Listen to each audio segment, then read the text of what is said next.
나는 알았네, 나는 찾았네, 나는 보았네. 여러분, 남다른 신앙의 답을 알고 길이요 진리요 생명이신 예수님을 찾고 만난 사람은 다르지요. 여러분, 그 사람이 하나님 앞에 살아갈 때에 좋은 믿음의 사람 특징은 기쁨이라니까요. 남다른 기쁨이 있고 밝음이 있고 긍정이 있고 낭만이 있는 거예요.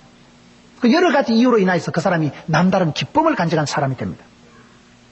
성경을 보면 하나님께서는 그 사람에게 축복을 해 주실 때도 어떻게 하느냐, 기도를 응답해 주시기 전에 하나님은 기쁨을 먼저 주십니다. 시편 107편 30절에 하나님께서 저희를 소원의 항구로 인도하시기 전에 고요한 가운데 평안한 가운데 저희를 소원의 항구로 인도하시는 도다. 인도하시고 응답하시고 병을 고쳐주시고 큰 문제를 해결해 주시기 전에 하나님은 그 사람 마음속에 고요와 평안을 먼저 주십니다. 그게 이상한 거요. 죽을 병이 아닌 병은요, 죽을 병이라고 해도 마음에 담담해요. 이 병은 죽을 병이 아니라 그런 기쁨이 옵니다. 저는 저희 교회 부임을 해가서 목회를 제대로 해보기 전에 몇 달 만에 큰 재정사고가 터졌습니다. 젊은 목사가 목회를 제대로 해보기도 전에 교회가 재정사고가 터집니다. 교회 중직자를 통해서 큰 사건이 터집니다. 수억의 돈이 날아가 버립니다. 교회가 난리가 났죠. 재직회를 모이면 소란스럽고 사람들이 그냥 목사님 받아내서 못 받아내면 고발할 겁니다. 한쪽에서 목사님 IMF 직격탄을 맞아서 그런데 착한 분인데 일을 하다 사업을 하다 보니 그래 된 건데 십자가 사랑으로 용서합시다. 한쪽엔 지기적하고 한쪽엔 용서하자고 내가 찡겨가지고 죽을 뻔했다니까요. 여러분, 젊은 목사가 부임을 해서 목회를 제대로 해보기도 전에 큰 사건의 소용돌이 휘말려서 어째 우리 집구석에 이런 일이 생기고 어째 내가 젊은 목사가 뭘 해보기 전에 이런 불상사가 생겼을까. 그런데 말이죠, 그때 성경을 보는데 하나님께서 창세기 1장 28절을 보는데 하나님은 그들에게 복을 주시고 생육하고 번성하고 충만하고 정복하고 다스리라. 이상하게요, 이 정도는 내가 다스린다. 하나님은 복을 주시고 하나님은 문제를 주시고 하나님은 어떤 시험을 주실 때도 그 시험을 이길 수 있는 능력도 건세도 건강도 물질도 지혜도 함께 주십니다. 하나님의 본심은 이것 때문에 내가 짜부러지고 젊은 목회자가 망하는 것이 아니라 큰 시험을 통해서 큰 축복을 주시려고. 이건 맛배기지. 맛배기 알아요? 하나님 한 100억을 주시려고 조금 가져가시겠지. 맛배기로 생각이 되는데 이상하게 배짱이 생기고 이상하게 여유가 생기는 게요, 한 개도 겁이 안 나요. 당황이 안 돼요. 지금 생각하면 놀랄 노짠데, 지금 생각하면 내가 그때 뭔 정신에 그랬었고 싶은데, 세월이 지나니까요, 하나님은 그 사람에게 소원의 항구로 인도하시기 전에 문제를 병을 고쳐주시고 해결해 주시기 전에 고요와 평안을 먼저 주신다는 걸 깨달은 거예요. 영적인 사람은 기쁨이 먼저 회복돼야 되거든요. 항상 기뻐하는 사람을 하나님 쓰십니다. 우거지 상하라고 오리족속하라. 오리 입이 툭 튀는 걸 오리족속이라는 거예요. 불평하고 짜증하고 원망하지 마세요. 기쁨을 유지하세요. 시편 84편에 주의 궁정에서 한 날이 다른 곳에서 천날보다 나은 적. 예수 믿는 사람은 하루를 살아도 천년을 살듯이 살아가는 사람. 다음에 보자는 사람은 안 무섭고 다음에 잘해준다는 사람은 별 볼 일 없다니까요.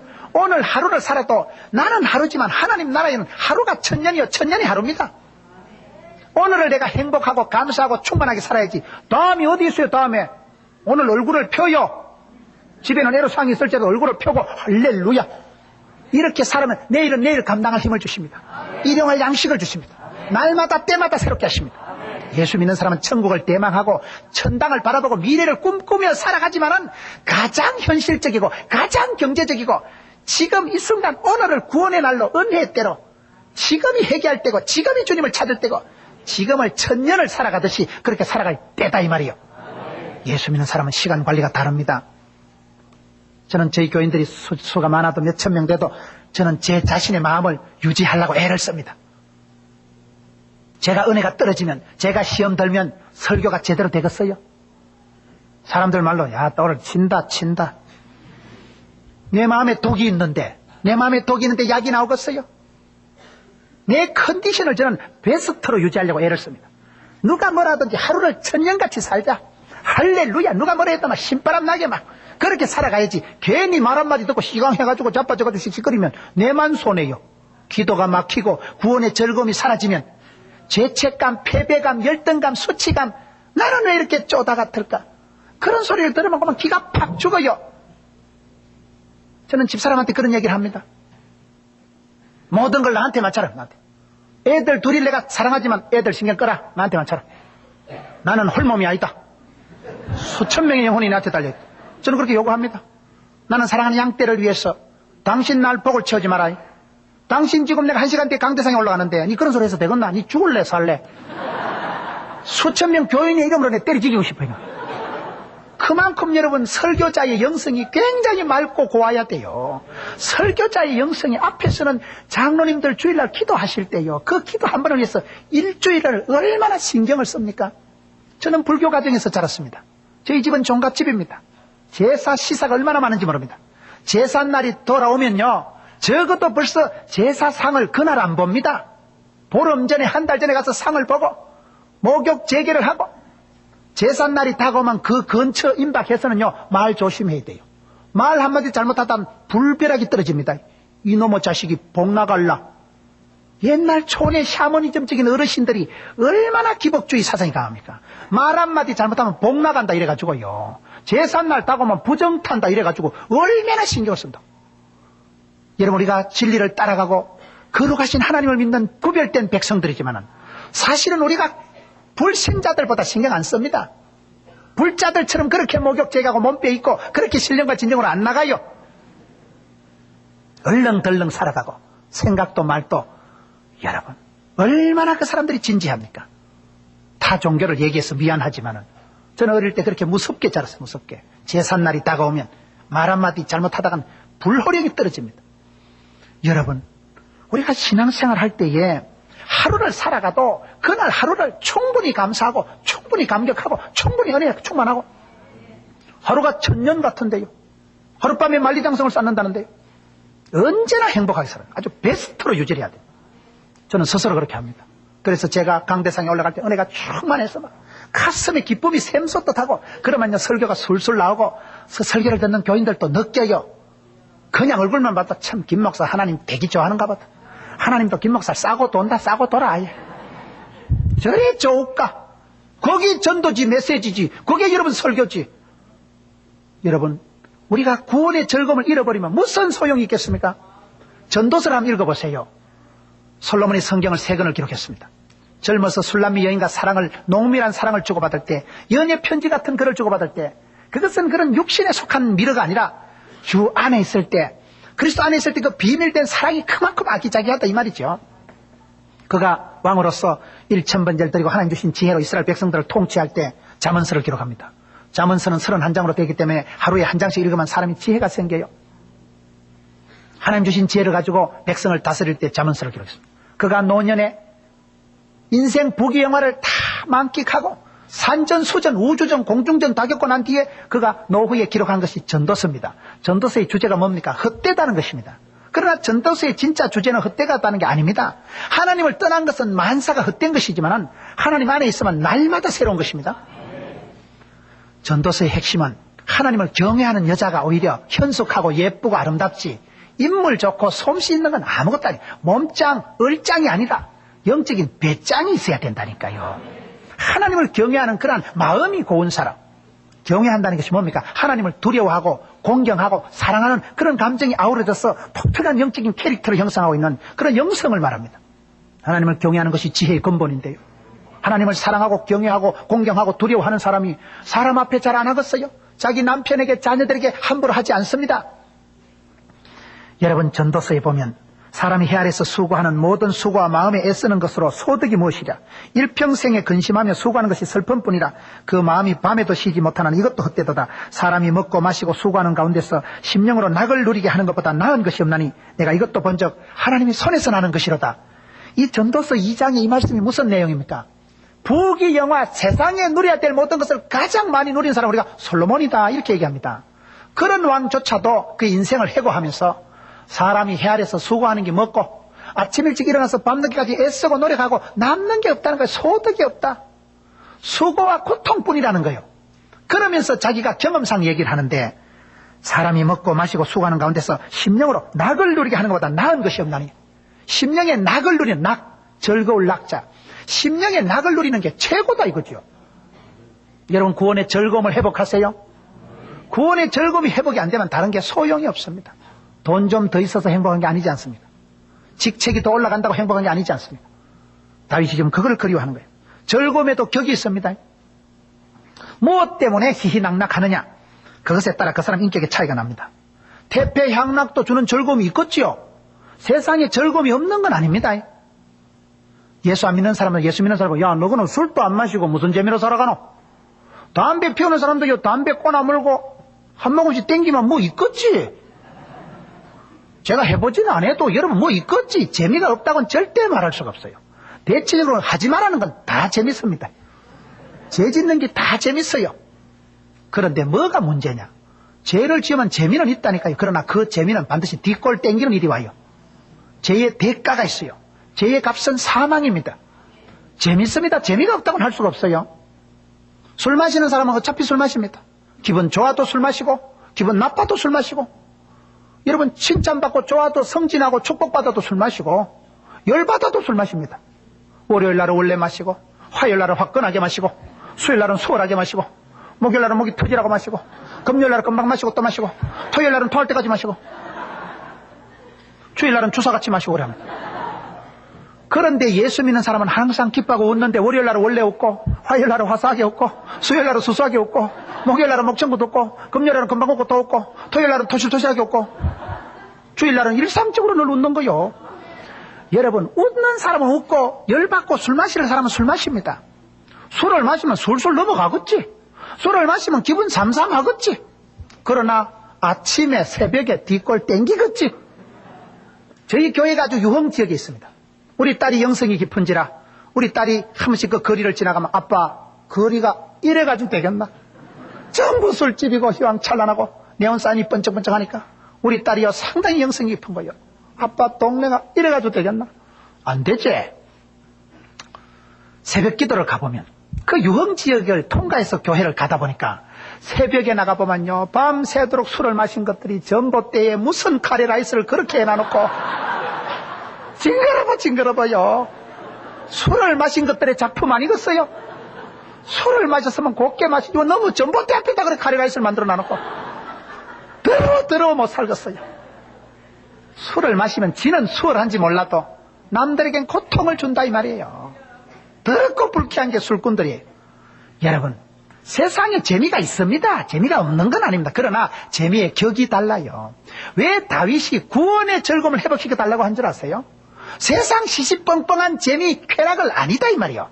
그런 것은 여러분 사람은 영과 육으로 되어 있기 때문에 육체적인 즐거움을 체험하면 그건 점점 목이 땡겨요. 점점 마셔도 목이 마르고 육체적인 즐거움이라는 건 중독 현상이 나타나서 영혼을 마비시켜버립니다.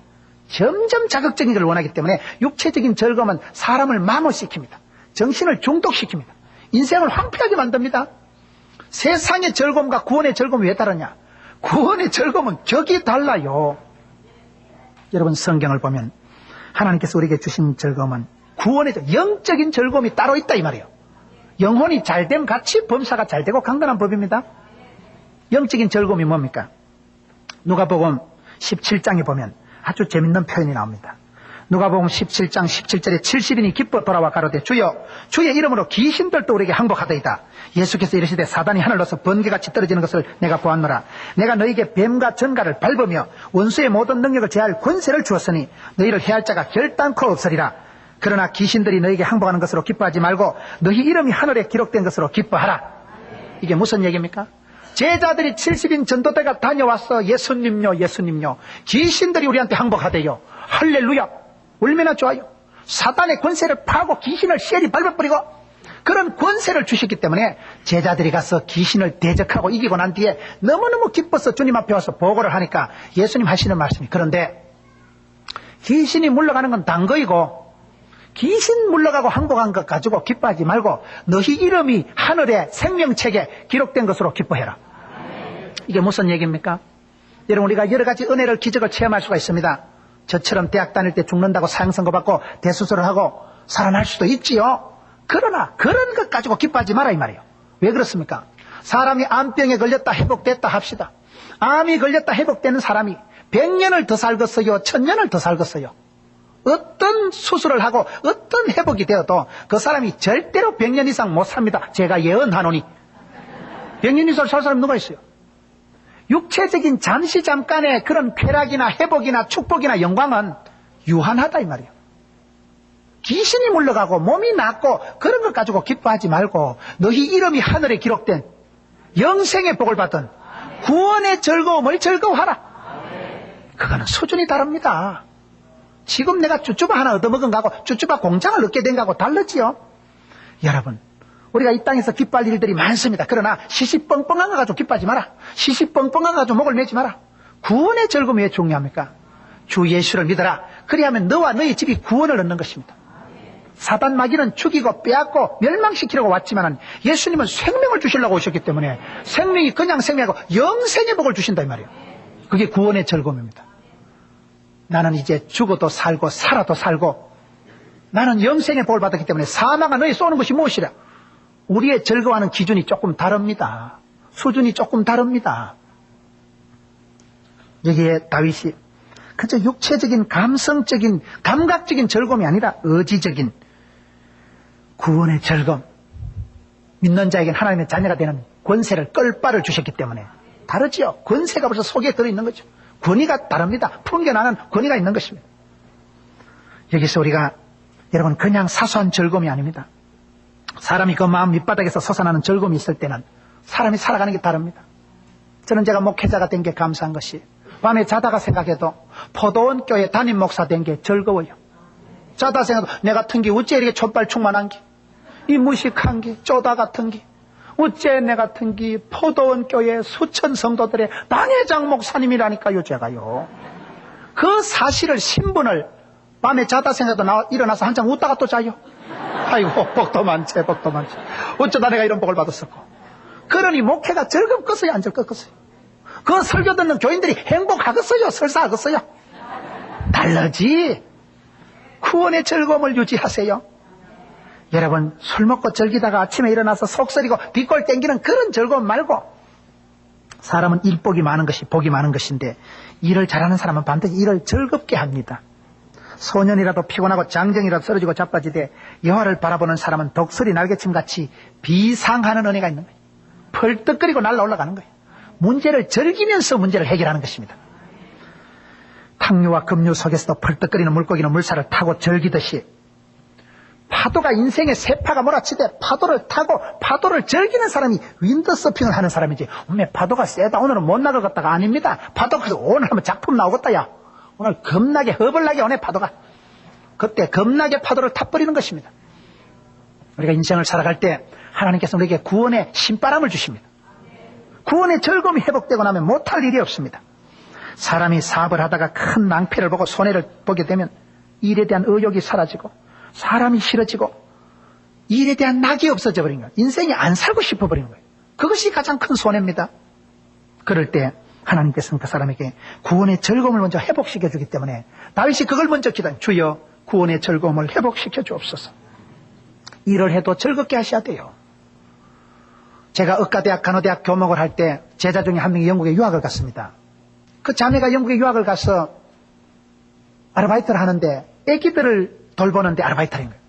걔가 한 번은 카드를 엽서를 보내는데 제가 충격을 받았습니다. 목사님 제가 여기 와서 한국 사람인지라 돈 내기 정신을 발휘해가지고 열심히 일을 했다는 거예요. 예를 들면 그 어린이 보호단체에서 하루에 애기 기저귀를 10명을 갈아 끼워야 되는데 한 50명을 갈아 끼웠다는 거예요. 한국 사람들 일어나면 목숨 걸고 한다니까요. 돈 내기 정신 알아요. 끝을 봅니다. 그냥 후딱에 치웁니다. 한 번은 원장님이 부르더래요. 드디어 때가 왔구나. 칭찬받고 여러분 보너스를 받을 줄 알고 갔더니만 되게 뭐라 하더래요. 미스터 권, 우리는 당신이 여기 와서 일을 얼마나 많이 하느냐가 중요한 게 아니고 얼마나 행복하느냐를 바란다는 거예요. 제가 그때 제자훈련을 7팀을 하고 있을 때입니다. 낮밤으로 새벽으로 밤으로 제자훈련을 하고 저는 많이 하는 것일수록 좋은 것일 줄 알았는데 제가 그 편지를 받고 충격받았죠. 애기를 10명을 기저귀를 갈아 끼워야 될 사람이 50명을 갈아 끼우면 일을 그렇게 하다 보면 결국 일하는 당사자가 지칩니다. 그게 수일 못 가고 며칠 가다가 와, 내 이러다 소천하겠다 이거. 못하게 된다는 거예요. 번아웃이 옵니다. 한계가 와버립니다. 빨리 지칩니다. 그리고 기저귀 갈아 끼움을 당하는 애기들 행복하겠어요? 선생님이 토닥거리고 예쁘다고 축복해주고 궁뎅이 파우더를 발라주고 이래야 될 텐데 이 자식이 지금 17번째 아이가 아직도 37명 남았네. 해치우고 막 아가 이 자식이 뭘 또 한버지기 싸놓고 일을 그렇게 몰아치면 그 일을 당하는 애기도 행복하지 않고 결국은 그 전체 이미지가 나빠지고 부모들도 거기를 안 좋아하고 거기는 선생님이 안 좋아서 못 보내겠다. 원장님 논리가 뭡니까? 일을 얼마나 많이 하느냐가 중요한 게 아니라 일하는 당신이 얼마나 행복하느냐. 성가대원으로서 여러분 찬양대원이 얼마나 찬양 실력이 중요합니다. 영혼의 구원의 즐거움이 있어야 됩니다. 영감의 재창을 해야 되지. 목소리 좋다고 좋은 찬양 되는 거 아닙니까? 마음이 고와야지. 마음의 기쁨이 희락이 있어야지. 그것이 찬송으로 터져나와야 되는 것입니다.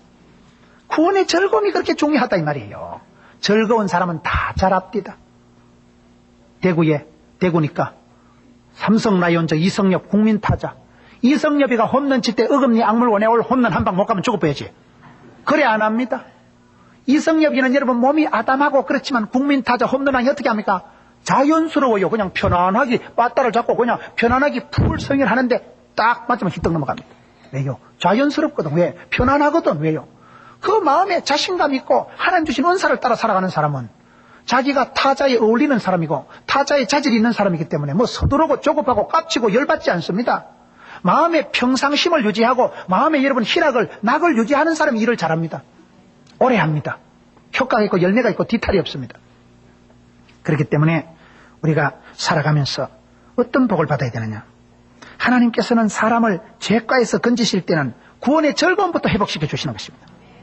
최고의 즐거움은 구원의 즐거움. 나 같은 죄인이 용서함 받아서 주님 앞에 옳다함 받으면 그런 큰 구원의 즐거움이 회복되고 확신이 되는 사람은요, 세상에 웃고 살아갑니다. 함부로 싸우지 않습니다. 사람이나 일이나 소유로 인한 실망이나 자랑이 아니라 주의 구원의 즐거움이 회복되면 인생에 자생력이 생기고 문제도 시험도 즐길 줄 아는 탄력이 생기기 때문에 그런 사람은 기가 살아나고 생기가 돌고 얼굴에 영혼에 미소가 번져나는 것입니다. 두 번째 다윗이 기도한 것이 자원하는 심령을 주옵소서. 자원하는 심령이 왜 중요합니까? 여러분 사건을 당하고 죄를 짓고 고통 중에 실망 중에 있는 사람은 일에 대한 의욕이 사라져버리기 때문에 더 이상 하고 싶지가 않아요. 또 무슨 꼴을 보려고 내가 또 하겠노? 더 이상은 사람이 싫고 인생이 싫고 일이 싫어집니다. 그것이 일에 대한 의욕을 잃어버리는 게 문제입니다. 저희 교회 새신자가 한 명 왔는데 아주 사업을 잘하던 분이에요.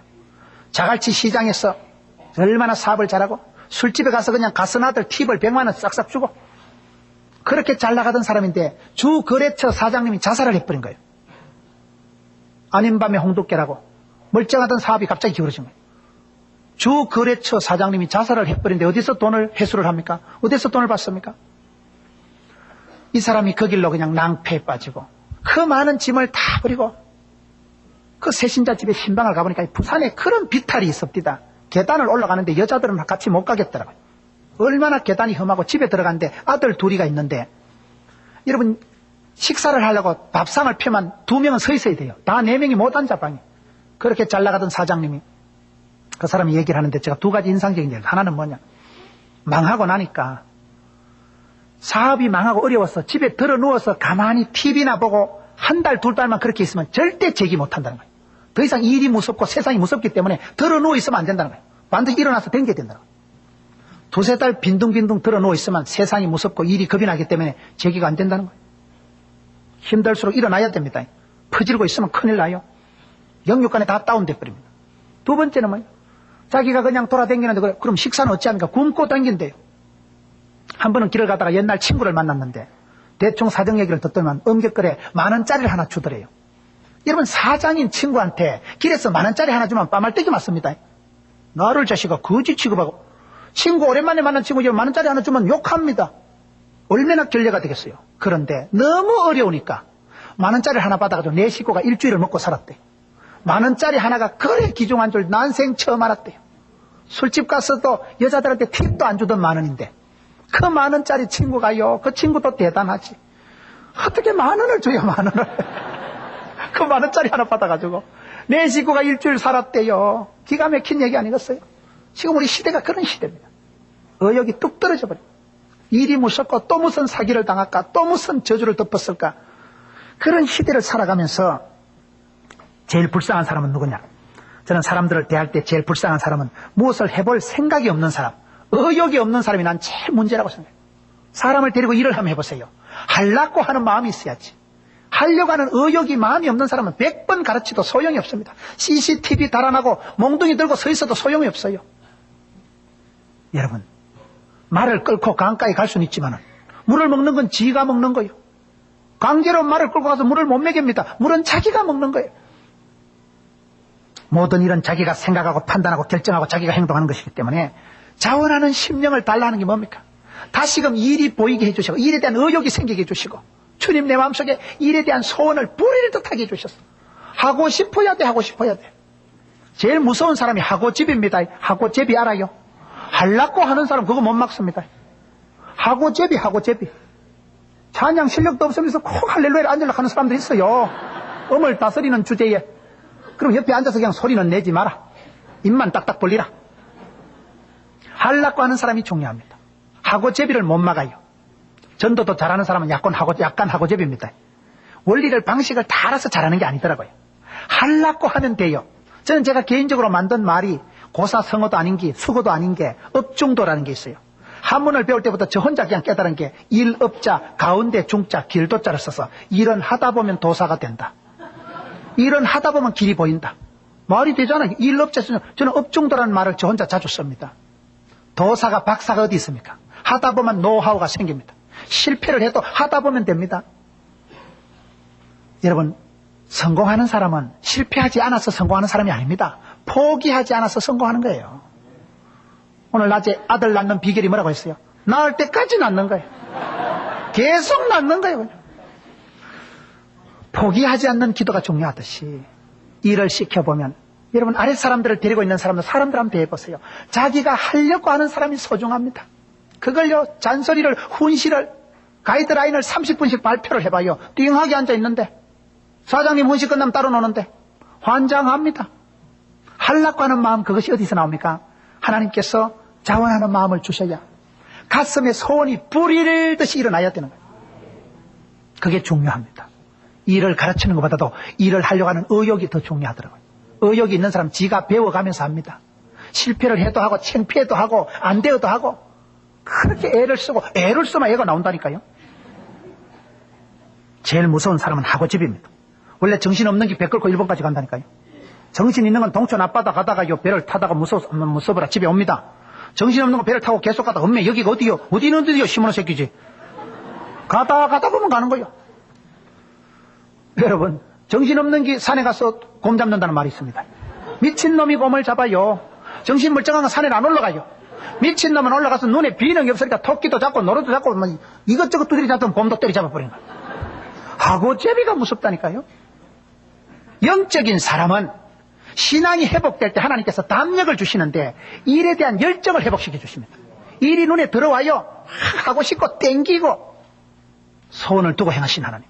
소원이 아무나 생기는 게 아니라니까요. 하나님이 마음에 소원을 두셔야 돼요. 하나님이 은사를 불이 듯하게 하시는 거예요. 가슴에 불이 일어나는데 어찌 참으리까? 어찌 이유가 없으리까?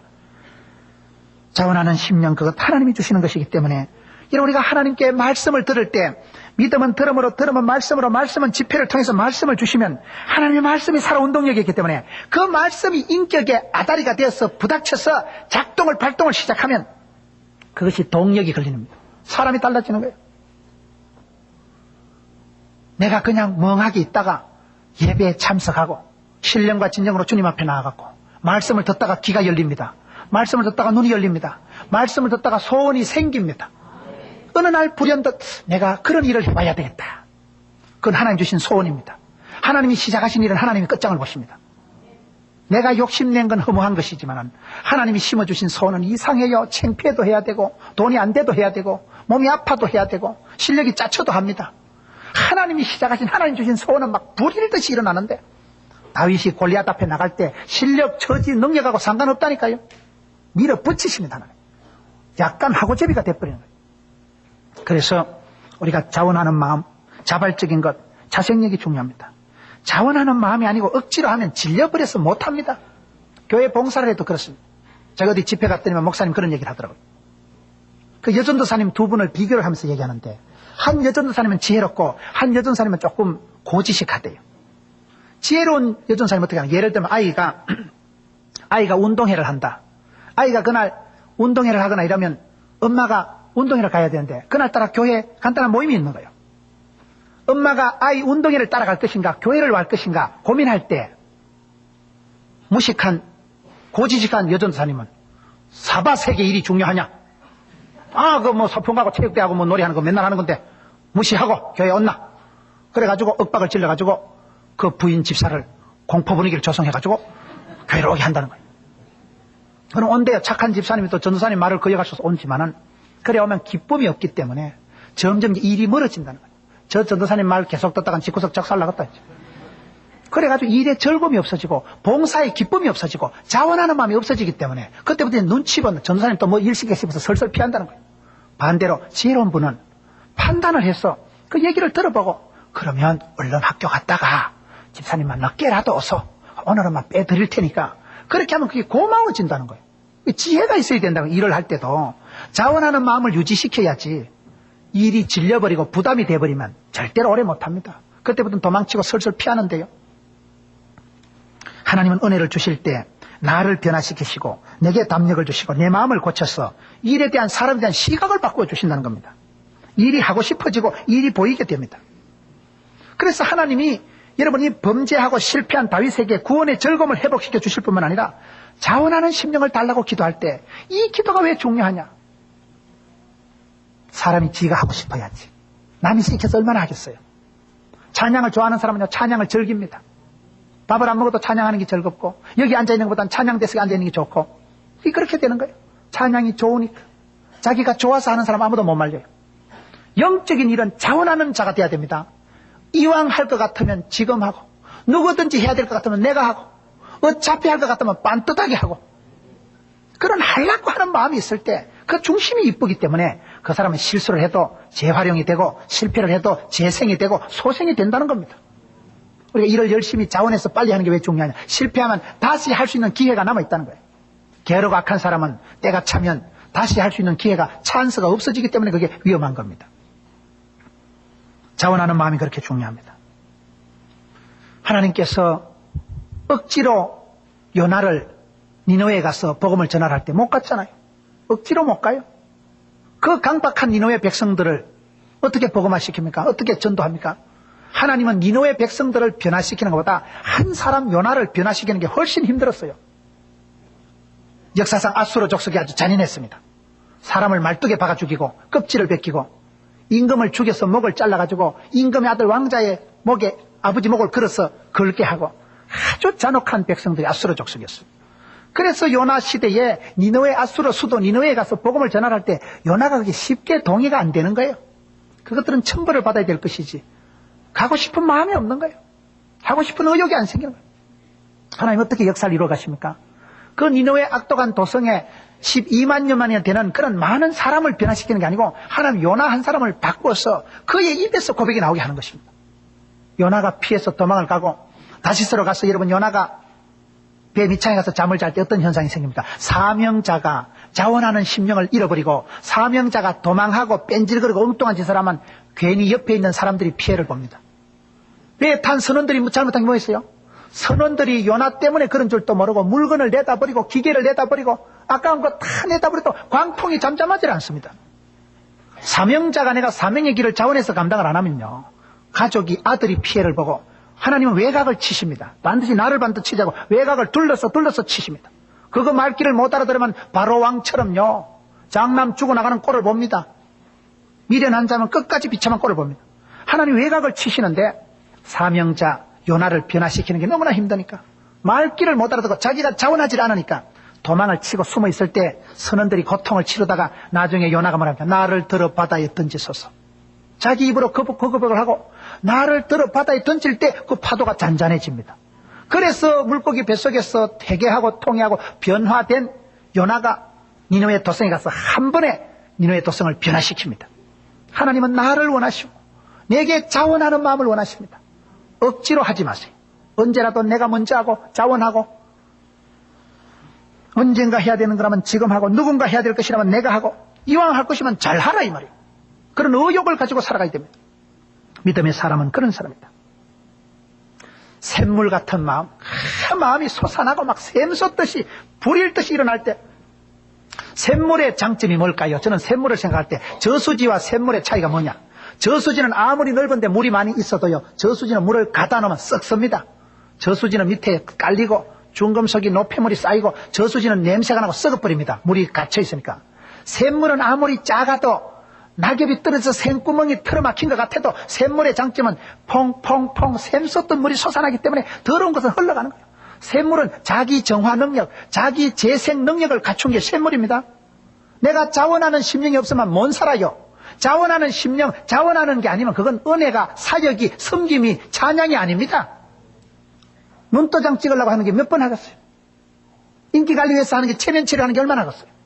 샘솟듯이 솟아나는 자원하는 마음, 그 마음을 하나님이 주시는 것이고, 하나님이 그 소원을 주실 때 막 하고 싶어져야 돼, 하고 싶어져야 돼.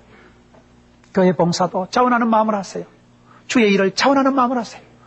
헌금을 하든지 봉사를 하든지 찬양을 하시든지 자원하는 마음을 하는 걸 하나님이 기뻐 받으십니다. 주님 마음을 기쁘게 해드립니다. 샘솟듯 솟아나는 그런 자원하는 마음이야말로 자기 정화 능력이 있기 때문에 자기 스스로를 고쳐나가고 하다 보면 하나님이 은혜를 주시고 깨우쳐 주시고, 마지막으로 나를 붙들어서서, 나를 붙들어 주옵소서. 나를 붙들어서서. 이게 얼마나 중요한가. 여러분, 뛰는 사람 위에 나는 사람이 있습니다. 나는 사람 위에 뭐가 있는지 알아요? 붙은 놈이 있대요. 띠를 얘기할 때 띠 중에 가장 빠른 띠가 뭡니까? 쥐띠가 가장 빠르요. 왜 쥐띠가 가장 빠른지 아세요? 12지를 만들 때 동물들이 오는 순서대로 띠를 만드는데 소가 부지런하니까 제일 먼저 출발했는데 지라는 놈이 소 위에 붙어간 거예요. 꼬린 지섬에 갔을 때 지가 펄짝 뛰 내려가지고, 그래가지고 쥐띠가 제일 먼저 생겼다는 거 아닙니까? 여러분, 붙은 사람과 겁난다니까요. 요한복음 15장에 포도나무 비유에 보면 포도나무 가지가 자기가 할 수 있는 게 뭡니까? 포도나무 가지가 생땀 찔찔 흘리고 포도나무 가지가 애를 쓰고 내가 어쩌면 포도 열매를 맺힐까? 포도나무 가지가 지가 할 수 있는 게 아무것도 없어요. 포도나무 가지는 줄기에 붙어만 있으면 되는 거예요. 붙어 있는 게 그게 중요합니다. 포도나무 가지가 자기가 애쓰고 노력하고 쇼를 할 필요가 없는 거예요. 너희가 내 안에, 내 말이 너희 안에, 주 안에 붙어 있는 것이 이게 능력의 비결입니다. 사도 바울의 강함의 비결이 주 안에 있는 것입니다. 오늘 성도들이 여러분 무엇을 얘기하는 것입니까? 왜 다윗이 이 기도를 할까요? 살아가면서 죄책감이 생기고 죄를 짓고 인생이 다운되기 시작하면 하나님과 거리가 멀어지는 거예요. 멀리 멀리 갔더니 처량하고 고뇌지는 거예요. 하나님과 멀어진 거리에 대해서 다시금 주님 앞에 기도, 주여 나를 붙들어 주시옵소서, 나를 붙여 주시옵소서. 제가 어떤 교회 집회를 갔는데요, 그 교회 구호가 주여 붙여 주옵소서라. 근데 구호가 약간 시원찮을수록 그 구호가 아주 리얼하고 실감납니다. 부산에서 제일 큰 교회가 수영로 교회인데 제가 어떤 교회 부산에 청년을 갔더만 그 청년의 구호가 수영로를 때리잡자. 그게 구호예요. 그런 구호가 훨씬 실감 난다니. 애매하게 뭐 하나 되게 합쳐서 그런 데는 대체적으로 콩가루 집안이에요. 성령 충만 줘서 그런 데는 대체적으로 성령 충만 안 되니까 성령 충만 달라는 거예요.